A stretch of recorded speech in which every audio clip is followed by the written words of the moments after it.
पंतप्रधान नरेंद्र मोदींनी वासरासोबत फोटो आणि व्हिडिओ शेअर केला होता, पण भाजपनं बीप एक्सपोर्ट करणाऱ्या कंपनीकडून कोट्यवधी रुपयांचे पैसे घेतले।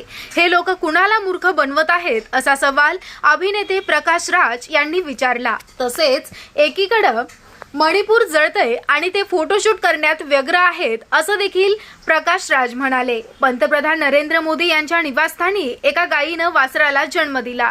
पंतप्रधान मोदींनी या वासराला दीपज्योती नाव दिलं आहे। त्याचा व्हिडिओ प्रकाश राज यांनी रिट्वीट केला आणि ते म्हटले की जेव्हा तुम्ही नॉन बायोलॉजिकल असता आणि तुम्हाला शूटिंग करण्यासाठी भरपूर वेळ असतो, एकीकडे मणिपूर जळतंय आणि दुसरीकडे यांनी बीप एक्सपोर्ट करणाऱ्यांनी इलेक्ट्रोल बॉन्ड मधून भरपूर पैसे कमावले। दुसऱ्या एका ट्विट मधून प्रकाश राज म्हणाले की हे एकाच नाण्याच्या दोन बाजू आहेत।